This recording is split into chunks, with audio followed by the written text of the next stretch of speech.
রাসূলুল্লাহ সাল্লাল্লাহু আলাইহি সাল্লামের কাছে একটা নালিশ আসলো যে আল্লাহ রাসূল, আমার প্রতিবেশীর খেজুর গাছটা বাঁকা হয়ে আমার উঠোনে চলে আসছে। মাঝে মাঝে পাকা এক দুইটা খেজুর আমার বাচ্চারা মুখে দেয়, কিন্তু প্রতিবেশীটা আসলে এরকম, সে আমার বাচ্চাদের মুখ থেকে পারলে খেজুরগুলো ছিনিয়ে নিয়ে যায়। আপনি একটু বলে দেন না ইয়া রাসূলুল্লাহ, এই খেজুরের গাছটা যেন সে আমাকে বিক্রি করে দেয়।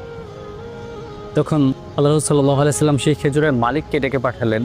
সেই মালিকটা ছিল একটা মুনাফিক, যার অন্তরে ছিল নাপাকি। রাসূল সাল্লাল্লাহু আলাইহি সাল্লাম তাকে বলল যে, তুমি তোমার খেজুর গাছটা তোমার প্রতিবেশীকে দিয়ে দাও, বিনিময়ে তোমাকে জান্নাতে একটা খেজুর গাছ দিয়ে দেওয়া হবে। তো সেই মুনাফিক বলতেছে যে, আল্লাহ রাসূল, অন্য কোনো গাছ হইলে আমি দিয়ে দিতাম, কিন্তু এই গাছটা আমার অনেক প্রিয়, এই গাছটার খেজুর অনেক মিষ্টি, এটা আসলে দিতে পারবো না। পাশেই দাঁড়ানো ছিলেন হযরতে আবু দাহদা রাদিয়াল্লাহু তাআলা আনহু। তিনি চুপ করে শুনলেন এবং তিনি বললেন যে, আল্লাহ রাসূল, এই খেজুর গাছটা যদি আমি কিনে আমার ভাইটাকে দিয়ে দেই, তাহলে আমারও কি জান্নাতে একটা খেজুর গাছ দিবেন? আল্লাহ রাসূল সাল্লাল্লাহু আলাইহি সাল্লাম বললেন যে, না, হ্যাঁ, অবশ্যই তোমাকেও দিয়ে দেওয়া হবে।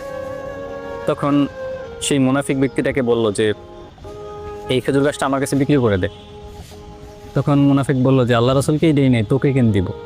তখন আবু দাহদা বললেন যে, আমার একটা খেজুরের বাগান আছে, ৬০০ গাছ, তুই এই ৬০০ গাছের খেজুর বাগানটা নিয়ে যা, আমাকে তোর এই বাঁকা খেজুর গাছটা দিয়ে দে। সুবহানাল্লাহ। আল্লাহ রাসূল সাল্লাল্লাহু আলাইহি সাল্লামের যেই ফজিলত ছিল যে জান্নাতে একটা খেজুর গাছ দিয়ে দেওয়া হবে, জান্নাতের একটা খেজুর গাছের জন্য ৬০০ বাগানের খেজুর গাছ দিয়ে দিয়েছে। এটাই ছিল প্রকৃত সাহাবায়ে কেরামদের তাকওয়া, ক্ষুধাভীতি এবং রাসূলের প্রতি ভালোবাসা।